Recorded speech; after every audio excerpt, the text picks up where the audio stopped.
Girl, what if your pussy smells like 20 cans of bounce that ass?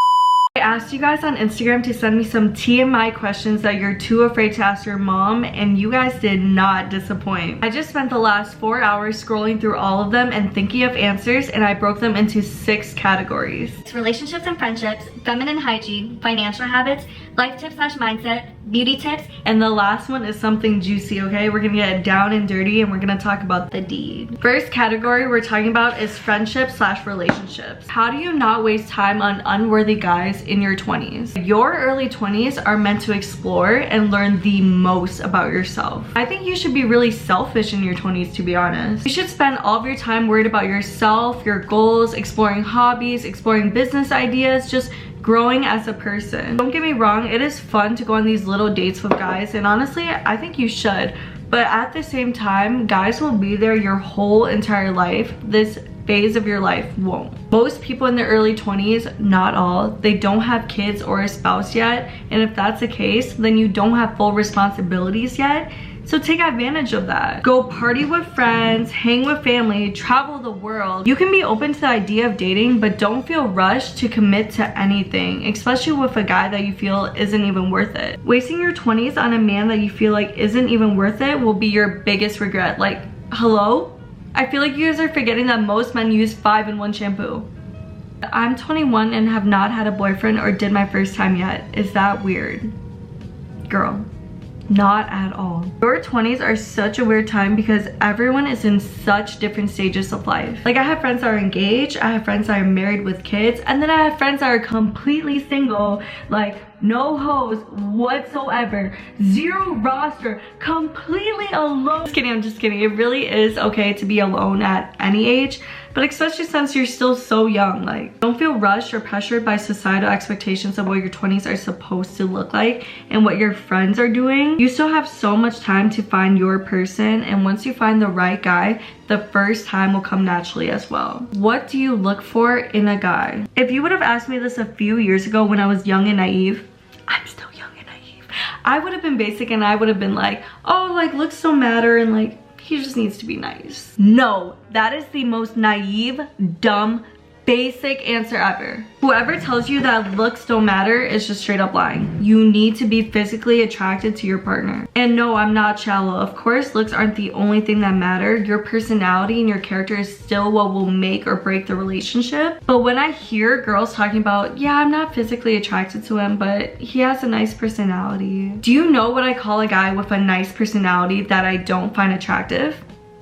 A friend. Why are you even settling for a guy that you don't find attractive? Just because he's nice? That's the bare minimum.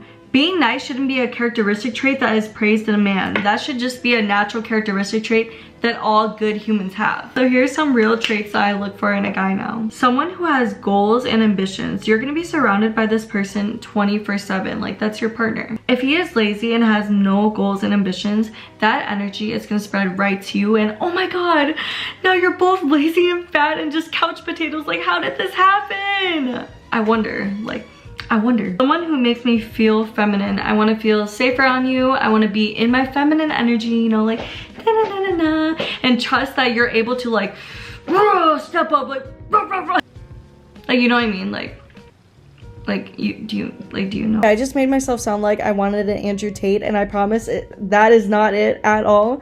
I just meant I like a masculine man who's like a problem solver, like an initiator type of energy, you know? How to deal with friends that don't think like you. I feel like I outgrew them. Okay, I actually love this question because I feel like it's a very common experience that most people don't like to admit to. I think a lot of people don't like to acknowledge that they've outgrown certain friendships or relationships in fear of being lonely or feeling guilty for outgrowing them. There are people who choose to try and grow and elevate every day, and then there are others who feel comfortable where they're at, and that's okay too. But if you feel like you're in a spot in life where you want more and you feel like your friends are holding you back, it's time to distance yourself. This is not saying you have to cut them off completely, but make less time for them and more time for people you feel more currently aligned with. How to let go of a toxic relationship / friendship. For the relationship aspect of it, I'm gonna keep it really short because I've never been in a toxic relationship.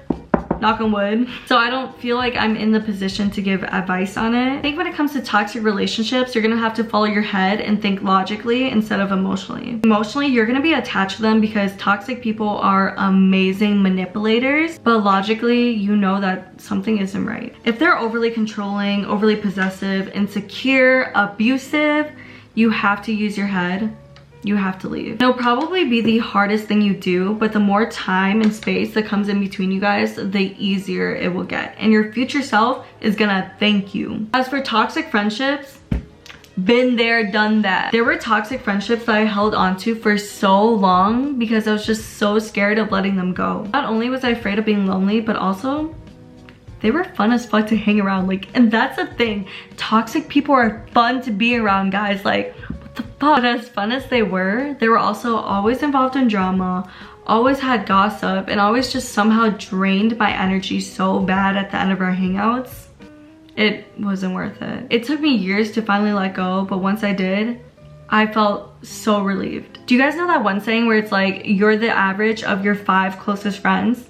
It's true. If your 5 closest friends are toxic people who are constantly surrounded by drama, ding ding ding, guess what? That's probably gonna be you too. Like, that's why it's so important to surround yourself with people you align with and the type of person you want to become. How to make friends in your 20s. I just graduated and I don't have the opportunity to talk to new people. I'm gonna be honest, I was hoping you would tell me. I'm just kidding. But not really. As someone who didn't go to college after high school, let me tell you, it is a struggle to make new friends. At least on campus, you're forced to be around a bunch of people your age. But like for me and my 2 whole new friends I made this entire year, I've either had to meet them at the gym, the bars, or social media. Honestly, social media has been my favorite way to make new friends though. Social media is such a big part in our lives nowadays. Like literally everyone is on it. So there's nothing wrong with like following someone you feel like you'd get along with and just shooting them a little DM. I've also heard of Bumble BFF working for some people. I don't know, I've never used it. If any of you guys ever have, please comment below, like let me know. Feminine hygiene. How do you shave down there? I actually got laser hair removal down there, and when I tell you, it is a game changer. Like bitch, I am bald down there. And when my hair does grow back, it grows back super light and like way slower. I also rarely get ingrown hairs now, which is amazing. If it is something that's accessible and within your budget, I would highly recommend.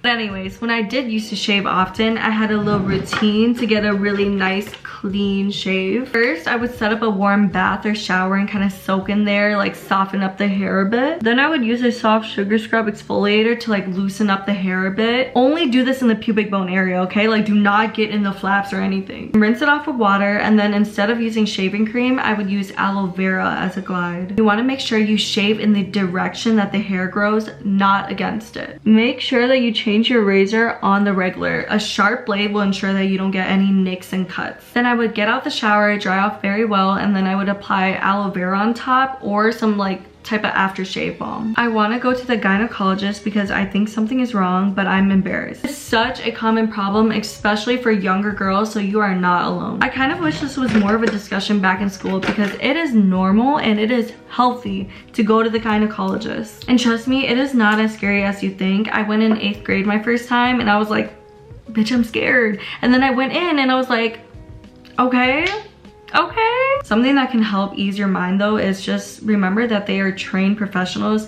They see multiple punanis in and out every single day. Like, no offense, but what is so special about your coochie specifically that they're gonna like be like, what the fuck is that? You know what I mean? Like, you're fine. How to have it smell good down there. Okay, I want to preface this one first by saying your punani should not and will not smell like flowers and rainbows, even if that's what society makes us feel like it should smell like. Everyone's cooch has a different scent and can have a slight musk, which is completely normal. I am not a healthcare professional, but the only time you should be worried about a scent down there is when the smell smells different from what it usually smells like. Like if it has a really strong fishy odor accompanied by some like itching and like irritation, then yeah, go get the hoe checked out. But with that being said, the best way to keep it smelling good down there is honestly really simple. You want to keep it really clean. During your showers, you want to like get down in there, get between the flaps, like, but make sure to only wash it with water, okay? no soap, and don't like go inside or anything. That is a guaranteed way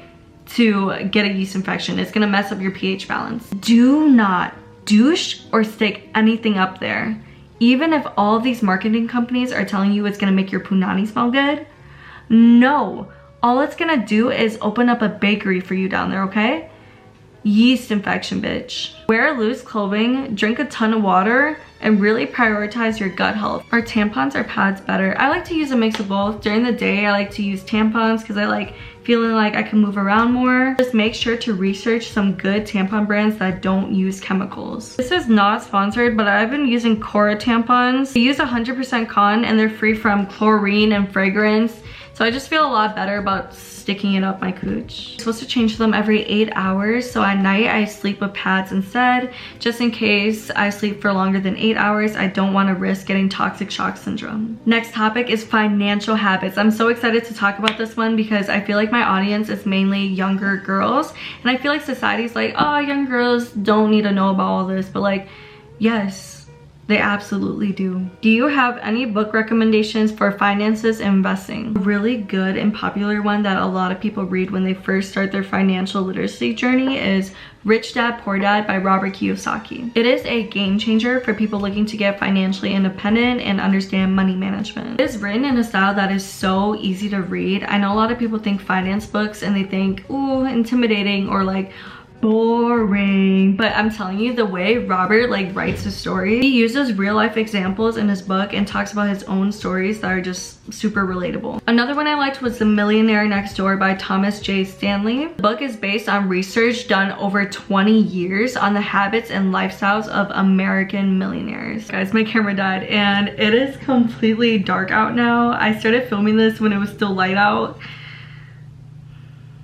Like I was saying, super interesting and insightful book. I was shocked to see some of these habits that these American millionaires have. For example, the wealthiest people in America, you would never realize they're wealthy because they drive used cars, wear thrifted clothes, they shop at Walmart or Kohl's, and they just live way below their means. Okay, this last one isn't necessarily a finance book, but I do think it's an important book for everyone to read. It's How to Win Friends and Influence People by Dale Carnegie. It is one of the best-selling books for a reason. It provides such good advice on how to improve interpersonal relationships, whether it's friendships, romantic relationships, workplace interactions, whatever it is, it's just like a really good read. Are there any good financial tips for teens? Yes. So right when you turn 18, you're gonna wanna open up that credit card, okay? Opening up a credit card at 18 will improve your chances of renting an apartment, getting car insurance, and qualifying for loans. Just make sure to use your credit card very responsibly, okay? You don't wanna get into credit card debt at a young age. I just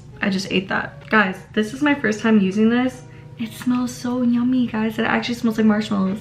This next one, I wish I knew right when I turned 18, you need to open up a high yield savings account. A high yield savings account is a savings account that earns a higher than average interest rate. You are making more money by simply leaving your money in there. I personally use Marcus by Goldman Sachs, but there are so many other banks out there. You just need to do your research. You also need to open up a brokerage account and start investing in stocks. The younger you start, the more you have in the end while investing less money, and this is because of something called compounding.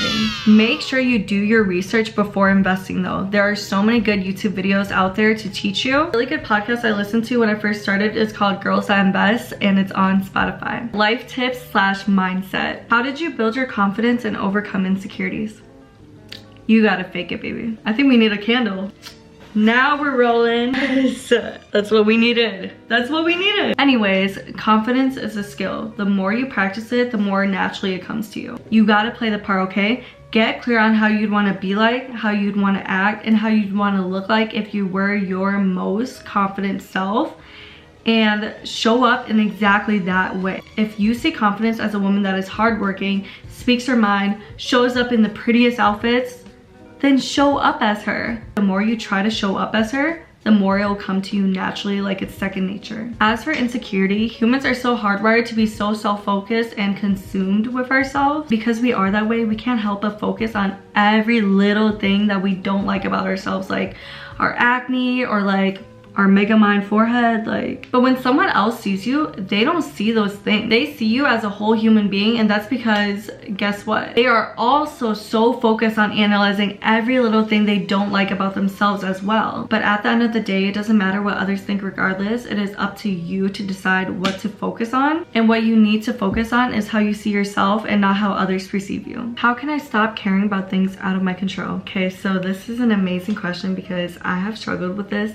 ever since I've crawled out of my mom's cooch. I have always been the type of person who needs to feel in control, so much to the point that I literally got SZA's Control album tattooed on me as a reminder that control isn't always needed. Still something that I'm really working on, but something that's helped me a lot recently is this theory called the burnt toast theory. The burnt toast theory is that if you accidentally burn your toast before work, that one little accident has a whole domino effect on your day, making you 5 to 10 minutes late. And maybe that means that you missed your regular commute time, resulting in you avoiding a car accident. Basically, it centers around the idea that every small, everyday inconvenience we experience happens for a way bigger reason. In a really weird way, I feel like it's really helped me with my control issues.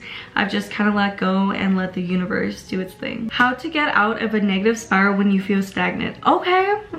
It is normal to get into these negative spirals and stagnant stages in your life. And although I really wish we didn't have them sometimes, those times are so necessary because those are times of growth. When you feel stagnant in life, you feel stuck, you feel like there's no growth, that is your mind and body telling you that something needs to change. Next is beauty tips. How is your skin so clear? Okay, I always want to be super real and authentic with you guys. Whenever you guys see my skin in videos, 9 out of 10 times I have a filter on or I smoothed it. So I don't want you guys to ever compare your skin to mine or anyone else's on social media because hello, Photoshop's a thing, filters are a thing. So this is what my real skin looks like. I did put a little concealer under my eyes. You can see I still have blemishes as well.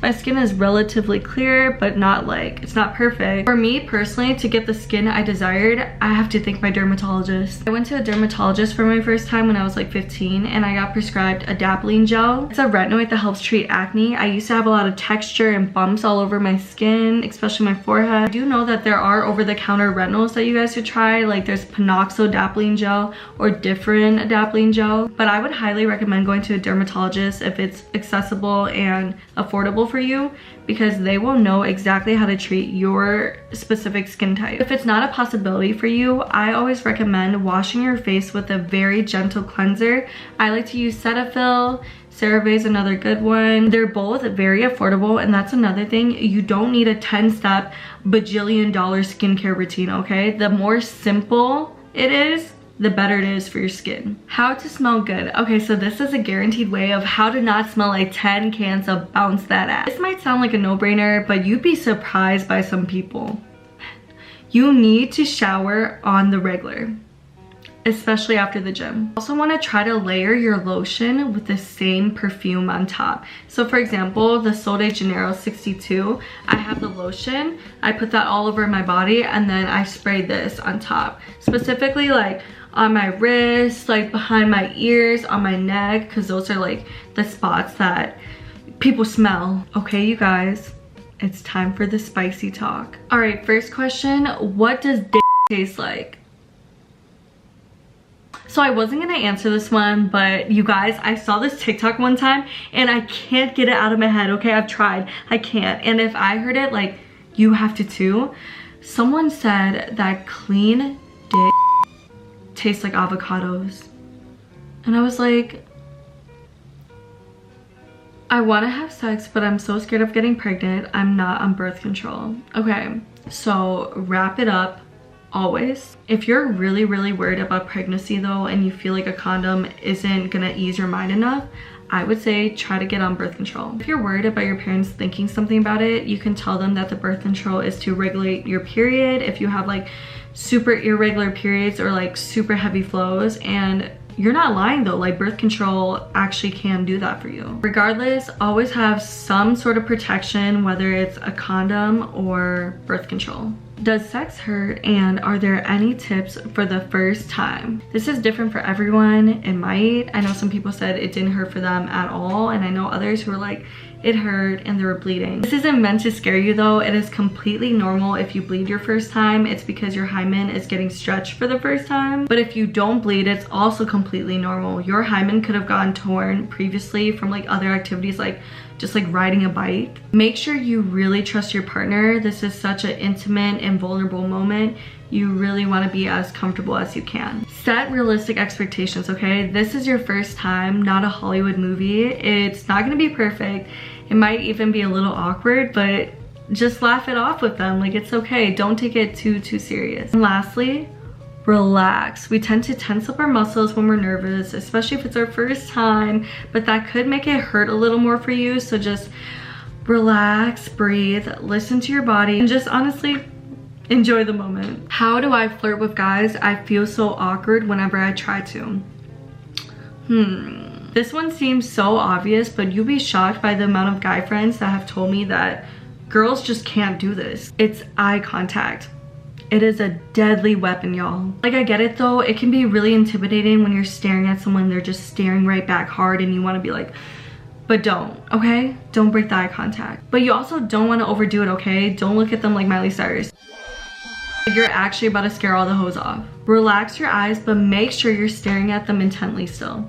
It is the most deadly weapon, I'm telling you. Say their names. People love hearing their names when being spoken to, especially men, because like, hello, huge egos. There's a quote by Dale Carnegie. He says, remember that a person's name is to that person the sweetest and most important sound in any language.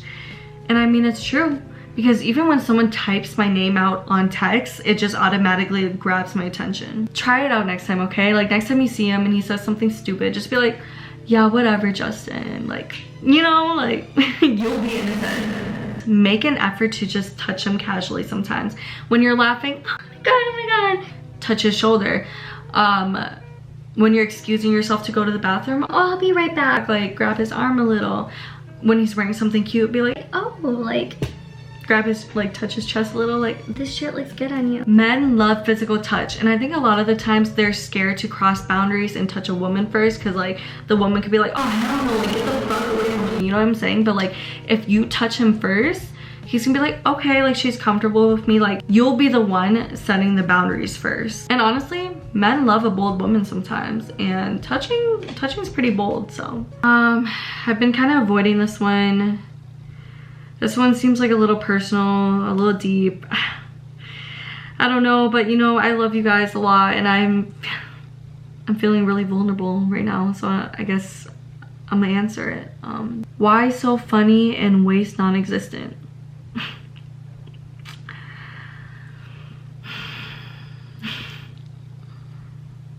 Genetics. I'm so tired, guys. Tell me why this actually took me the whole day to film, because my camera died like 3 times. Oh. Love you guys so much. Thank you for watching. If you made it this far, comment hot dog.